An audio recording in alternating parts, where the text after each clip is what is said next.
कि स्टीरॉयड का इंजेक्शन जो बच्चों को लंग मैच्योरिटी के लिए दिया जाता है वो क्यों दिया जाता है और क्या हर प्रेग्नेंट औरत को उस इंजेक्शन की ज़रूरत है।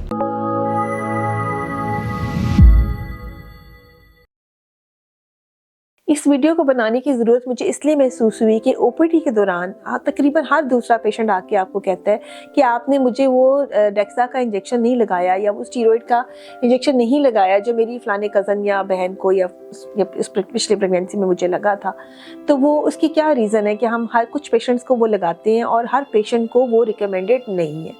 तो यहाँ पे मैं ये बात क्लियर करना चाहती हूँ कि हर मरीज़ जो प्रेग्नेंट है उसको डेक्सा के इंजेक्शन की बिल्कुल भी ज़रूरत नहीं है। यानी स्टीरॉयड जो बच्चे की लंग मैच्योरिटी के लिए लगाए जाते हैं वो हर पेशेंट पे लगाना ज़रूरी नहीं है।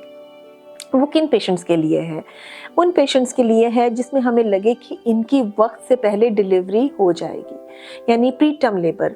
हमें लगे कि ये शायद पूरा अपना टाइम ना पूरा कर सके और ये उसमें कोई ऐसी प्रॉब्लम प्रेगनेंसी में चल रही है जैसे कि पेशेंट को थ्रू आउट पेन चल रही है और या उसकी ऑलरेडी हिस्ट्री है कि वो वक्त से पहले डिलीवरी हुई थी या फिर उसकी हमें लग रहा है कि इस टाइम पे हो जाएगी, तो फिर हाँ डेफिनेटली हम उसको जो है वो डेक्सामेथासोन का इंजेक्शन लगाते हैं और ये बच्चे की लंग मैच्योरिटी के लिए होता है। इसके अलावा वो पेशेंट जिसमें कोई रिस्क फैक्टर्स चल रहे होते हैं जैसे कि शुगर है, ब्लड प्रेशर है या कोई ऐसी प्रॉब्लम कि हमें लगता है कि वक्त से पहले डिलीवरी मतलब हमें करवानी पड़ जाएगी, ठीक है, तो भी अगेन सेम रीज़न के ऊपर डेक्सामेथासोन का इंजेक्शन प्रिस्क्राइब किया जाता है। तीसरी कंडीशन होती है जिसमें आप प्लान्ड सिजेरियन सेक्शन करते हैं।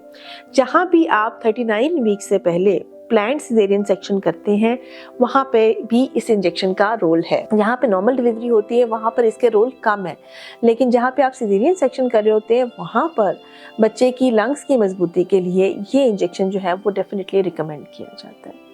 इसकी 2 डोजेज होती हैं, ठीक है, बाज़ दफ़ा 4 डोजेज में, डिवाइडेड डोजेज में भी दिया जाता है। डिफरेंट डोजेज में डिफरेंट डॉक्टर्स इसको प्रिस्क्राइब कर रहे होते हैं।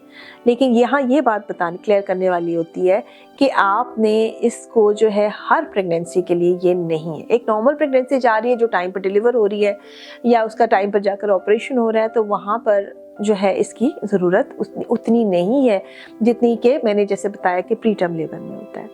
इसके अगर हम साइड इफ़ेक्ट्स की बात करें तो डेफिनेटली स्टीरॉइड्स हैं, अदरवाइज़ तो उसको सेफ़ कंसिडर किया जाता है और ये इसके फ़ायदे जो है नुकसान से जो है इसके नुकसान से कम है, लेकिन डेफिनेटली इसको वहीं यूज़ करना चाहिए जहाँ पर ये इंडिकेटेड होता है। ये काम इस तरह से करता है कि बच्चे के लंग्स के अंदर सरफेक्टेंट को बढ़ा देता है जिसकी वजह से फेफड़े खुलने में आसानी होती है।